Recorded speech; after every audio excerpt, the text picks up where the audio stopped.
हिंदवी स्वराज्याचे सरसंस्थापक छत्रपती शिवरायांना मानाचा मुजरा करतो। भारतीय राज्यघटनेचे शिल्पकार भारतरत्न डॉक्टर बाबासाहेब आंबेडकर यांना मानवंदना अर्पित करतो।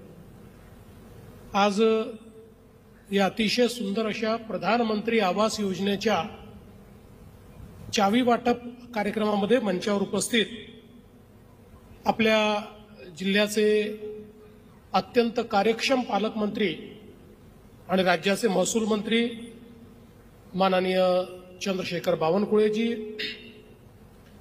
राज्याचे अर्थ राज्यमंत्री आमचे मित्र ॲडव्होकेट आशिष जयस्वालजी, या ठिकाणी उपस्थित आपल्या नगर विकास विभागाचे प्रधान सचिव श्री गोविंदराजजी, आपले आयुक्त श्री अभिजित चौधरीजी, या ठिकाणी उपस्थित श्रीमती वसुमना पंत, श्रीमती वैष्णवी बी, श्री अजय चढणकर, श्रीमती विद्या हंपैया, श्री गौरव अग्रवाल, श्री मनोज तालेवार, उपस्थित सर्व मान्यवर भगिनी आणि बंधूंनो, आज अतिशय आनंदाची गोष्ट आहे की या ठिकाणी प्रधानमंत्री आवास योजनेच्या अंतर्गत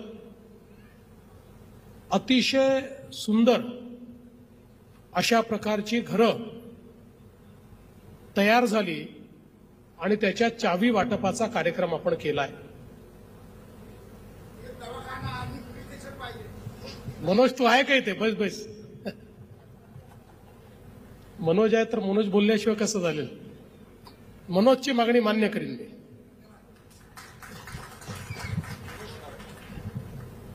आज मला या गोष्टीचा विशेष आनंद आहे की 2023 साली माननीय गडकरी साहेबांनी आणि मी या ठिकाणी भूमिपूजन केलं होतं आणि केवळ 2 वर्षामध्ये या अतिशय चांगल्या इमारती गौरव अग्रवालजी तुम्ही आणि तुमच्या टीमने तयार केल्या, याबद्दल मी तुमचं मनापासून अभिनंदन करतो।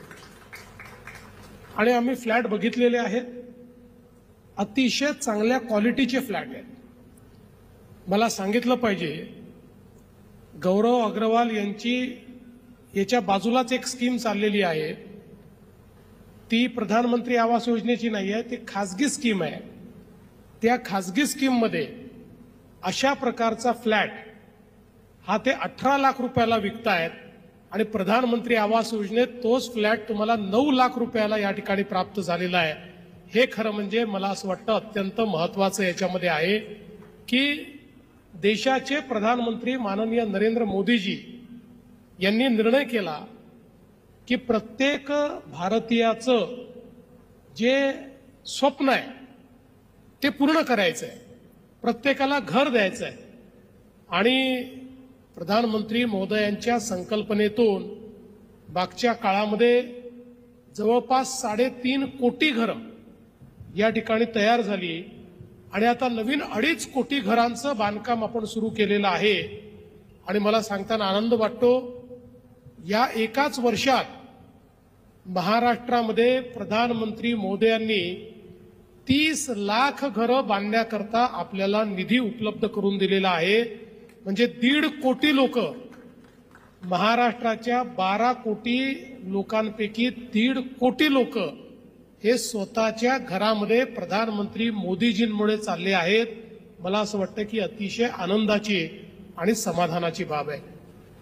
आता आपल्याला हा प्रयत्न करायचा आहे की अशा प्रकारच्या अधिक योजना आपल्याला करायच्या आहेत। आणि म्हणून मी आताच आपले जे आयुक्त अभिजित चौधरी आहेत त्यांना निर्देशित करतो की जशी ही योजना तुम्ही या ठिकाणी केली, अशी नागपूरच्या 6ही मतदारसंघामध्ये अशा प्रकारच्या 2-2 योजना, म्हणजे किमान 1000 घरं तरी प्रत्येक मतदारसंघामध्ये आपल्याला हे तयार करायचे आहेत, जेणेकरून आपले इथले जे गरीब आहेत, जे निम्न मध्यमवर्गीय आहेत, त्यांना स्वतःच्या घराचं स्वप्न या ठिकाणी पूर्ण करता येईल। अतिशय चांगल्या एम्युनिटीज या ठिकाणी दिलेल्या आहेत, कन्स्ट्रक्शन चांगलं आहे, मागे मियावाकी फॉरेस्ट तयार होत आहे, कम्युनिटी हॉल आहे, सोलरची व्यवस्था आहे, ऑटोमॅटिक लिफ्ट आहे, मार्बल लावलेलं आहे. एक प्रकारे ईज ऑफ लिव्हिंग असं आपण जे म्हणतो ते देण्याचा प्रयत्न या ठिकाणी होतोय. आणि येत्या काळामध्ये आपण एकीकडे चांगली घरं देण्याचा प्रयत्न करतोय आणि दुसरीकडे आपल्या झोपडपट्टीमध्ये राहणारे जे लोक आहेत त्यांनाही त्यांच्या जागेचे मालकी हक्काचे पट्टे आपण देण्याचा प्रयत्न करतो आहोत. आणि ज्याला मालकी हक्काचा पट्टा मिळेल तो पट्टा मिळाल्यानंतर प्रधानमंत्री आवास योजनेत एलिजिबल होईल.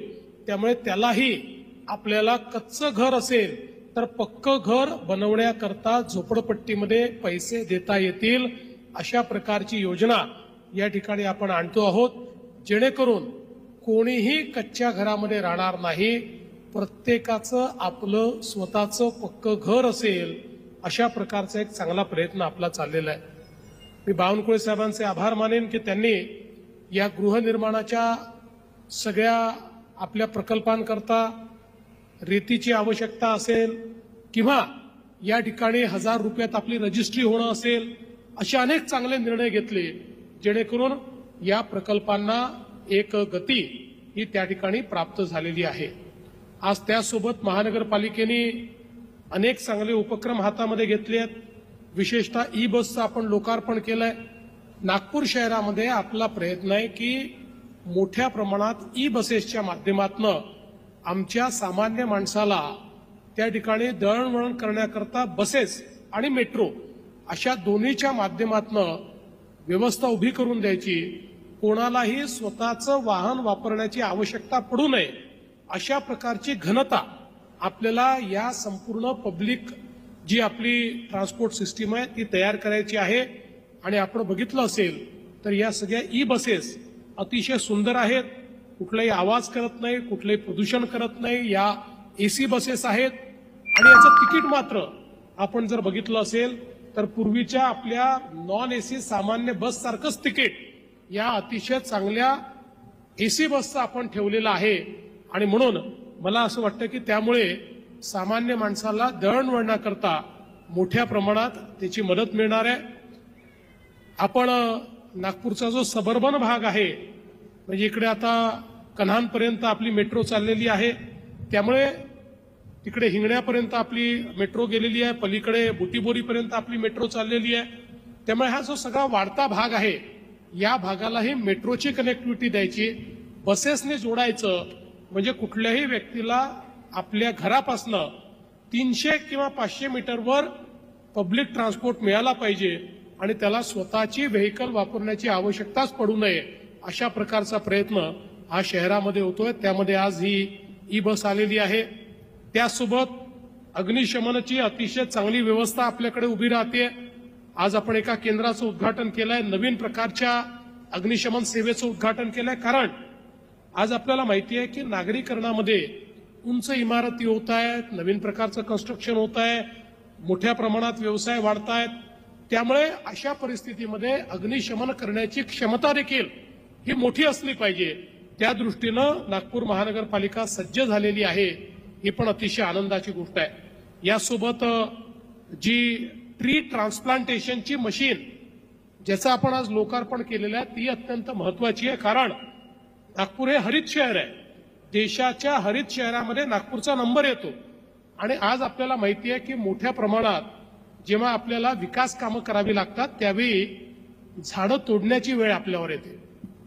अर्थात एक झाड तोडलं तर त्याच्या आगे 5 झाडं आपण लावतो, 10 झाडं लावतो, पण एक झाड तुटत असताना एखाद्या व्यक्तीचा मृत्यू व्हावा असं दुःख आपल्याला होतं.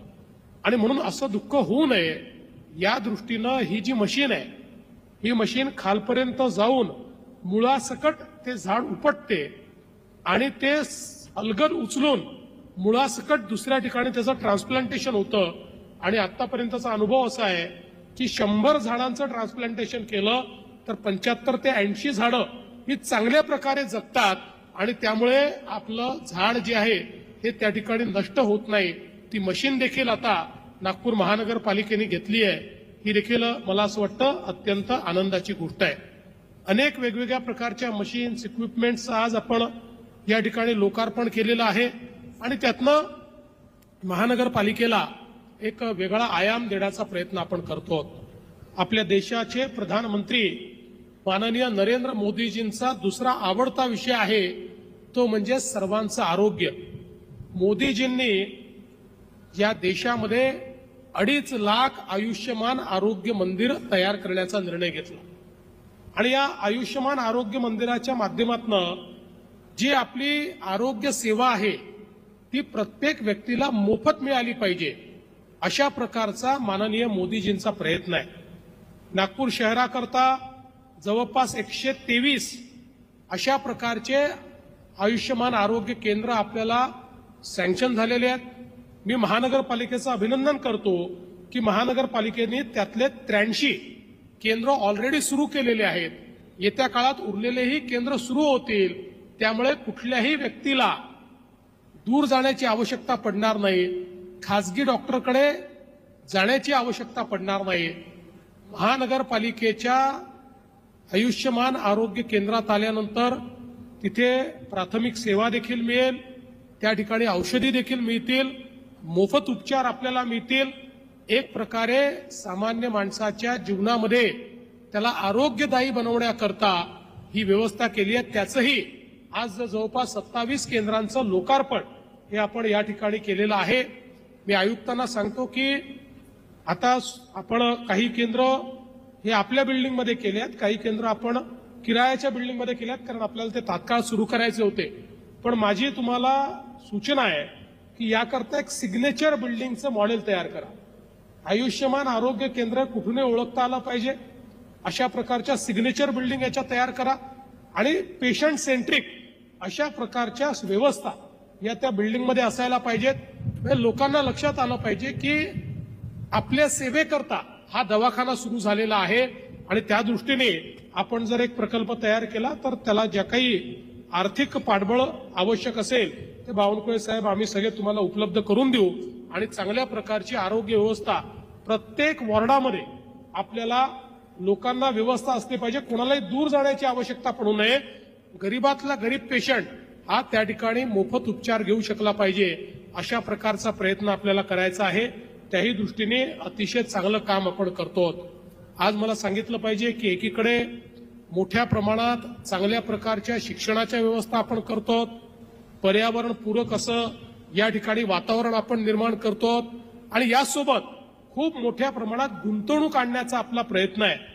आपल्याला माहिती आहे नुकतंच आपण आपल्या नागपूर जिल्ह्यामध्ये जवळपास सगळ्या मिळून 1 लाख कोटी रुपयाची गुंतवणूक ही या ठिकाणी आणलेली आहे, ज्यातनं हजारो तरुणांच्या हाताला काम मिळणार आहे. त्यामुळे एक अतिशय चांगल्या प्रकारे आमच्या तरुणाच्या हाताला काम देत आणि सामान्य माणसाच्या जीवनात परिवर्तन करत आपल्याला काम करायचं आहे. माननीय प्रधानमंत्री मोदीजींच्या नेतृत्वात महाराष्ट्रामध्ये देखील आपलं जे महायुतीचं सरकार आहे हे सरकार सामान्य माणसाकरता समर्पित आहे आणि येत्या काळातही सामान्य माणसाकरता चांगले निर्णय घेत त्याच्या जीवनामध्ये परिवर्तन आणण्याचा प्रयत्न आम्ही करू. मी आजच्या या संपूर्ण उपक्रमाकरता नागपूर महानगरपालिकेचं मनापासून अभिनंदन करतो आणि अशाच प्रकारचं चांगलं कार्य आपण करत राहावं अशा शुभेच्छा देऊन माझं बोलणं संपवतो. धन्यवाद. जय हिंद, जय महाराष्ट्र. बहुत बहुत